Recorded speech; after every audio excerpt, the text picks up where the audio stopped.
Hiyo and welcome to Titan Wargaming. And today we're going to be looking at the newest article out from Steamforged Games about the purchase of the Warmachine IP. And to start things off, it doesn't look good for me. But the good news is, after reading the article, it does get better. So, let's get started, shall we?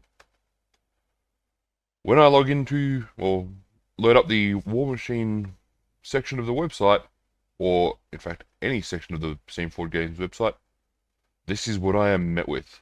A big notice saying that they can't ship to Australia.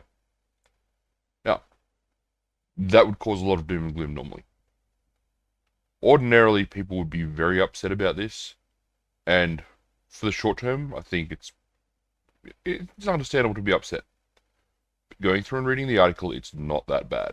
It's not doom and gloom. It'll be okay. So, what this article is about is they've put Warmachine and Iron Kingdoms on the Steamforged Games website. Now, the majority of the news here is good.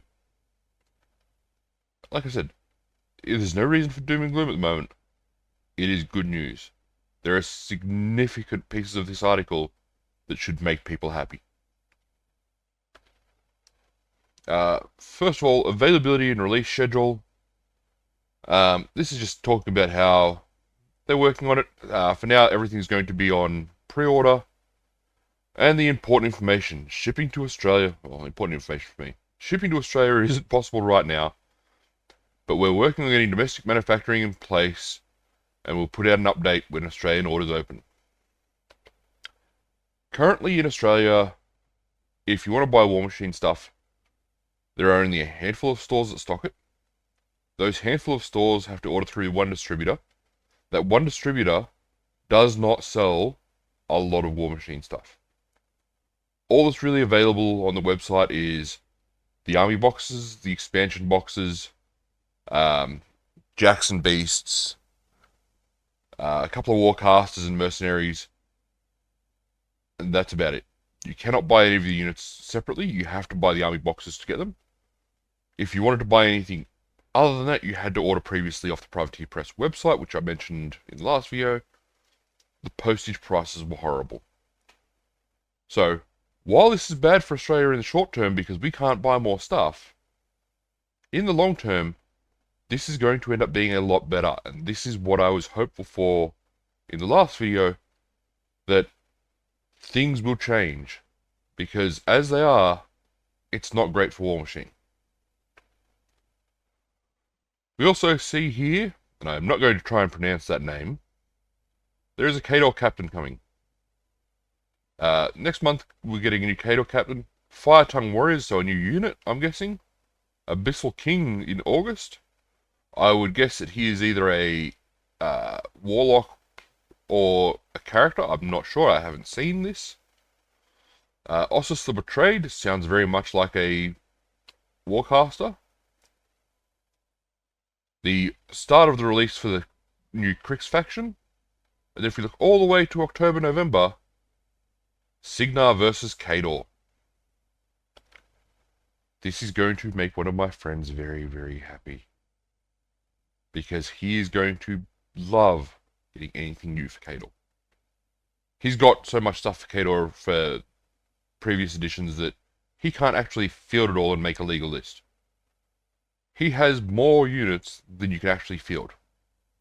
So, yeah, could be interesting. But we'll have to see what comes up. When we're talking about Mini Crate, we're happy to say that Mini Crate will continue. If you already have subscriptions, you don't need to do anything right now. We'll have more news in the next couple of weeks. Mini Crate's a fantastic thing for a lot of people. Because I don't paint anywhere near as often as I should. I don't play Riot Quest because a lot of the Mini Crate models are kind of Riot Quest. A lot of the models that come out are factions that I don't have. For me personally, I don't subscribe to Mini Crate, but for people who do, it's great, it's going to continue. For the painters out there who just want something cool to paint every now and then, it's actually fantastic. The Iron Kingdoms RPG, the physical books are available to order now, and the digital and PDF content will follow soon. I don't know if there's going to be any changes to the Iron Kingdoms RPG as far as them updating anything, but we'll have to wait and see. Updates for onboarding and army building. Now you can order them from the Warmachine from our website. You'll notice we've made changes to the existing range. We've designed these to make it as easy as possible for anyone to start playing and build to higher points value games. Getting started. Now, what we're going to talk about here is they've renamed some of the boxes. They're also changing some prices, but for the better. I don't have a full list of what the prices were before because, being in Australia, I don't have US prices memorized. I do know some of the prices. I'll update you on those when things, as we get through this article, and we'll go from there. So, the Crix Necrofactorium release in August will feature a command starter. Command starters are something we'll be rolling out across factions. These are the best ways to start playing. They'll include fully playable force right out of the box. So, a fully playable force right out of the box at 30 points. That's interesting. And we can see here an example. The Crix Necrofactorium command starter will consist of a Warcast, a character deck, a character solo, and a character unit. All of this for $80 US. Now, that should be about $110 Australian from memory. I think that's the sort of price range we're looking at. Following that, the next command set will be the 2-player starter box, which we already talked about. And I do love the art for it. I do love the stance of the new characters. They look like they're actually doing something instead of a lot of the characters. Their legs are very static and their arms are like that. They're kind of they're cool models, but their positioning has never been great. It's good to see that they're going to work on stuff like that. Building up the battle boxes, which include the Warcaster Light and Heavy Warjacks, or a Warlock Light and Heavy War Beast, have been renamed Battle Group boxes. Now, it is worth noting, for Khador in particular, there are no light warjacks. So you get the Dire Bear and the Great Wolf. They are the 2 jacks that come with it. These will be renamed as Battle Group boxes. So I mentioned in the last video that Battle Group boxes are kind of how I started off. So it's great to see that they're bringing that back, and it's going to provide a way for players to share easier with returning players. A returning player is going to look for a battle group box and actually see it, instead of looking for battle boxes or something else. The battle group box is both a great entry point on its own and a perfect next step for the command set, to add another Warcaster Warlock option, along with the characters War Beasts and Warjacks. Now, this will be brought down by $10 to $69.99.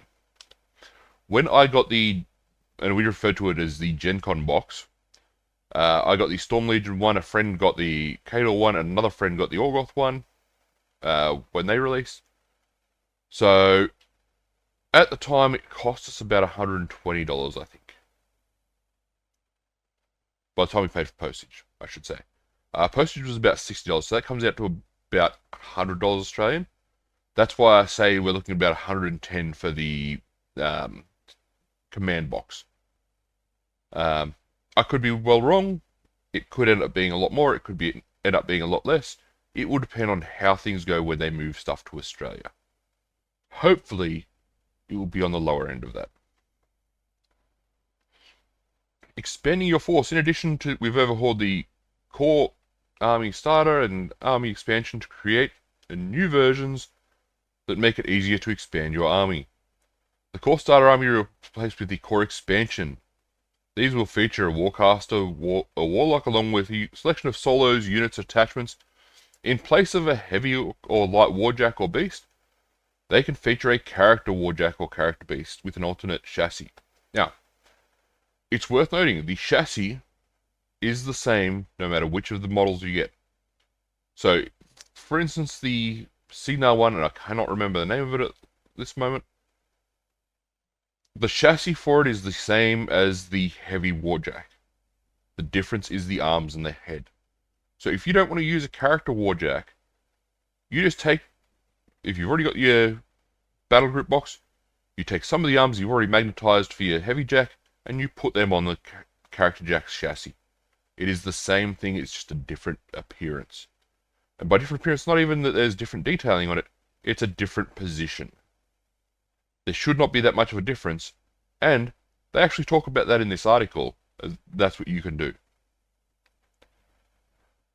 Now, these changes bring the price down significantly to just $159.99. That is a $40 US price drop. That is significant. Now, it means we're going to miss out on one jack in the core box. One jack or one beast. That's not too bad. A $40 price drop for one less model is still a really good value. And you're already going to have that. Their thought is you're already going to have that light jack from having the battle group. So that's kind of win-win sort of stuff. Adding a core expansion to your command set means basically you can play 75-point games with list building options, and will get you close to 100-point force. The new expansion configuration also means that you have the option to build the character jack or war beast, or build a non-character war jack by combining parts from the core set and core expansions and battle groups box. So that's what I was talking about, where you can take the arms off your heavy jack and put them on the character jack chassis, and it will be the same thing. Last but not least, the army expansion will be replaced by the auxiliary expansion. These consist of Warcaster and Warlock, along with a selection of solos and attachments. So my understanding is that's exactly the same as what it is now. I do not know if the price is different or not. So if the price is a little bit lower, again, that is a good thing. If the price is the same and the contents is the same, that's still not bad. I can't really complain if they're just keeping the prices the same. To keep it consistent moving forward, the above changes, when retroactively applied to the armies that already had core army starter, include Storm Legion, Winter Corps, House Kalis, Sea Raiders, Shadowflame Shard, and Brine-Blood Marauders. As part of the restructuring, we also changed where some Warlocks and Warcasters can be found to make sure that they provide the best playing experience for other models in the box, and this impacts the following models. Now, this is also something I mentioned last time, and it's really good to see that it looks like they're actually dealing with it. The Battle Group box from Gen Con had in it a Warcaster that was not given the Scout tag. That meant that you couldn't run it in games under 50 points from memory. Which means you couldn't run a legal list from that Gen Con box, the Battle Group box. So, them changing that, fantastic. Whether they've heard someone say it, or whether they've just noticed themselves, it is a great change to make, and it means that they're paying attention. So, there's nothing bad about that. It could be bad in the terms of you're going to have to buy if you're buying an expansion that you already had, that you didn't have, you might end up with two of that Warcaster. You will have to spend the extra $20 to get the one that would have come with originally. Not ideal, but it makes a better playing experience for newcomers. If you already play these factions, this might mean that Warcaster Warlock you don't have is now in a box with models you do have. As part of the transition, and in light of making these changes, we're making these models available separately for a limited time. You'll be able to order these up until July 18th, after which time they'll be fully absorbed back into their box. So what they're doing is putting you on warning. You may need to order this stuff sooner rather than later to actually be able to kind of make stuff up properly. What's next? In addition, for safety reasons, we weren't able to supply magnets. For those who'd like them, you can find them in many places online. The magnets they use, they should, hopefully, I don't know if they have. I believe they haven't, but they need to. Put a list of what magnets you need, what sizes, on the description of each product that needs them. We've already seen when magnets were supplied, people asking what size magnets were being used. And while finding that information on Facebook or Discord is not hard, it needs to be part of the core item description for the sake of the user. We'll see how they go with that, though. It's a big milestone to have Warmachine Iron Kingdoms RPG back online, but that's all for this week. We're back next week is part 2 of the manifesto. The manifesto is what we discussed last week, where they talk about their plans for the game going forward. So it's going to be really interesting to see what else they have planned, how they're going to do things.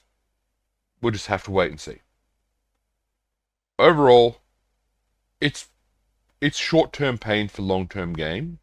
This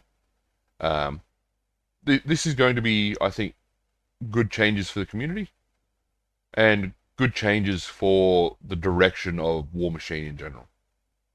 But until the next time, have a good one.